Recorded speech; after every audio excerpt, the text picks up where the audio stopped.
Bom dia, boa tarde, boa noite para você, meu estudante, meu aluno. Na aula de hoje, nós vamos estudar os gases, tá ok? Ah, primeira coisa, o que é gás e o que é vapor? Essa é uma coisa que muita gente tem dúvida. Quando você tem uma panela cheia d'água e ela entra em fervura, isso significa que ela está passando do estado líquido para o estado gasoso. Mas esse estado gasoso é gás ou é vapor? Bem, nesse caso, é vapor. Por quê? Porque o gás, pessoal, o gás, diferentemente do estado de vapor, não pode ser liquefeito a partir de uma compressão isotérmica. Se eu tiver uma amostra de gás e eu apenas comprimir essa amostra, tá? Eu não vou conseguir fazer essa amostra virar líquido, diferentemente do vapor, onde é possível fazer isso. Lá no diagrama de fase, dizemos que o vapor vira gás quando está acima do ponto crítico, que é um ponto lá no diagrama de fase, tá? Na natureza, a gente consegue encontrar alguns gases, como o hidrogênio, o oxigênio, o próprio gás carbônico, dentre outros. Nesse curso, nós vamos estudar um tipo particular de gás, tá? Na verdade, não existe na natureza esse gás. No entanto, este é um modelo que se aproxima de muitos gases quando esses estão sob certas condições. Que condições são essas?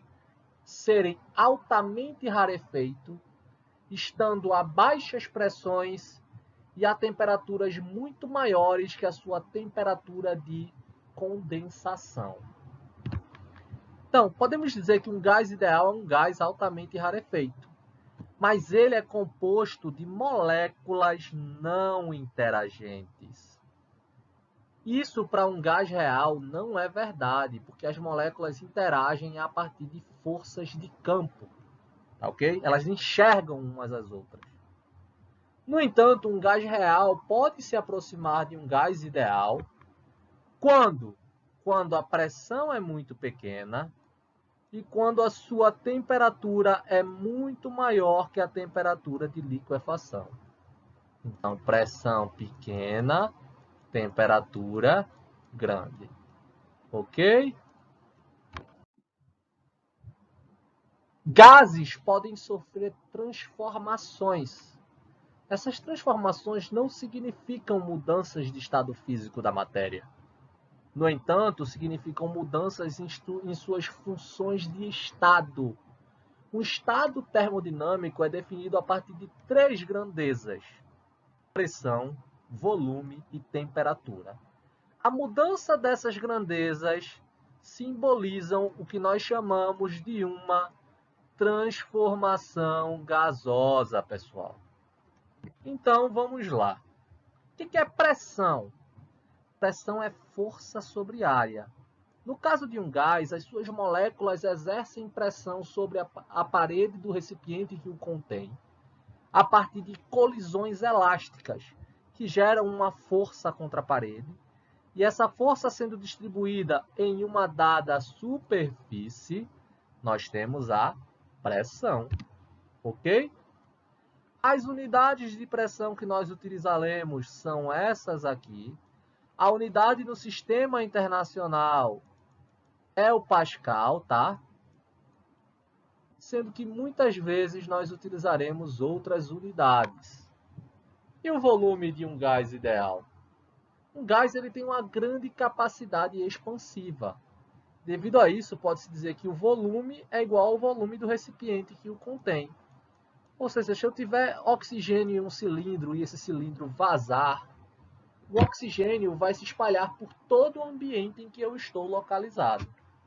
Quais são as unidades de volume que nós utilizaremos aqui? Essas que estão aqui embaixo. Dentro dessa perspectiva do gás ser altamente expansivo, podemos dizer que uma mesma massa de gás pode ocupar volumes diferentes, ou seja, o mesmo número de mols de um gás pode ocupar volumes diferentes. Aqui, ó, VA claramente é maior do que VB. Ok. A primeira transformação que nós vamos estudar é a chamada lei de Boyle.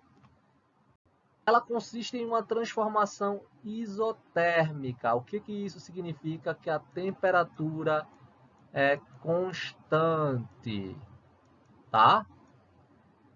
E quando isso ocorre, a pressão e o volume são inversamente proporcionais. O que significa que quando a pressão aumenta, o volume diminui e vice-versa. De modo que pressão vezes volume vai ser igual a uma constante. Então, por exemplo, se eu tenho um gás ideal confinado em uma determinada região do espaço e eu aumento o seu volume, o que vai acontecer com a sua pressão? Vai aumentar ou vai diminuir?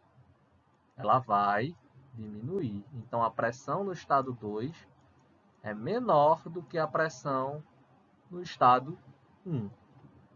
E como que ela se relaciona? O estado 1 com o estado 2 a partir de P1V1 igual a P2V2. Essa é a lei de Boyle. A segunda é a lei de Charles e Gay-Lussac. Em uma transformação isobárica, que significa que a pressão é constante, então a pressão aqui não varia, tá?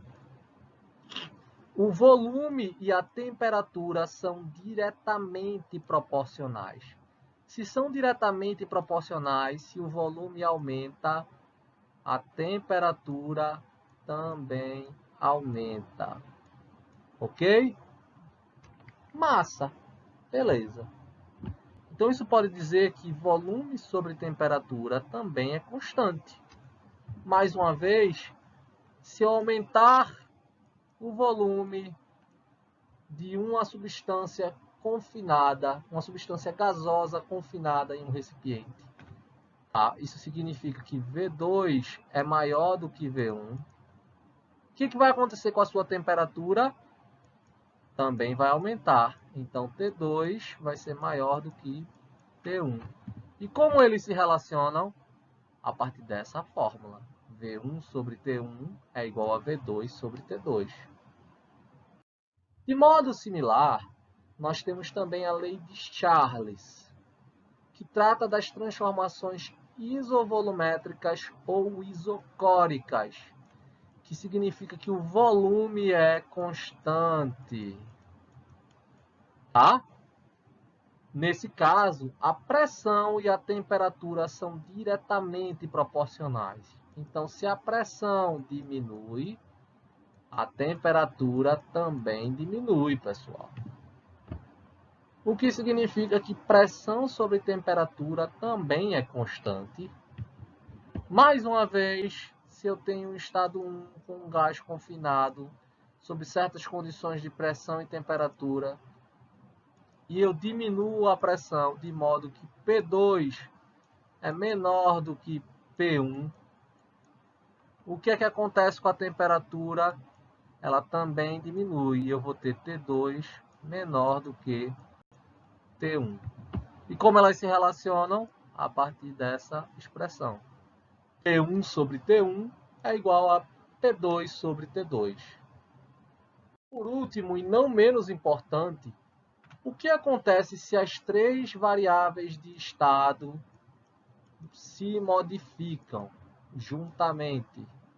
Aí nós usamos a equação de Clapeyron, que diz que P1 V1 sobre T1 é igual a P2 V2 sobre T2.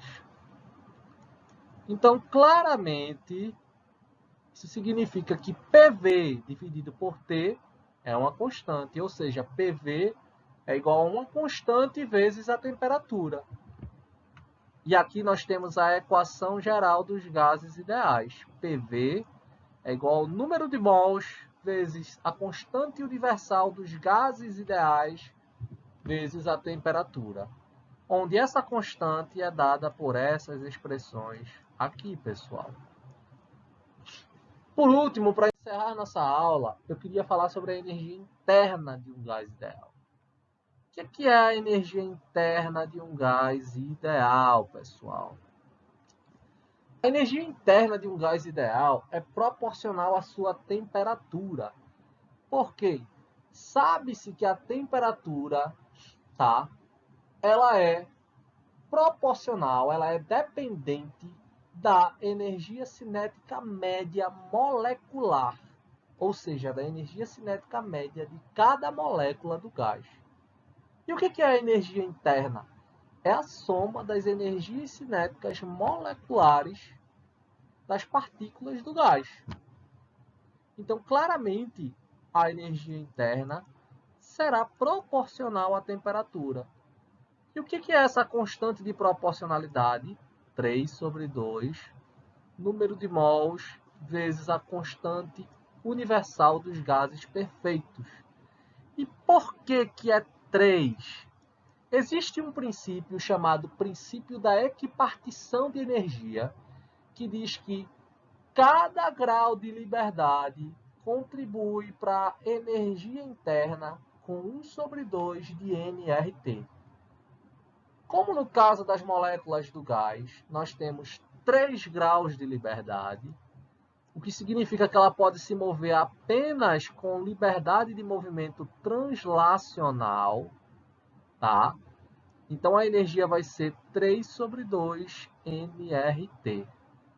Assim eu encerro essa aula, agradeço a você que está assistindo, peço que você estude cada dia mais e tome cuidado, tá? Se cuide e um forte abraço para você.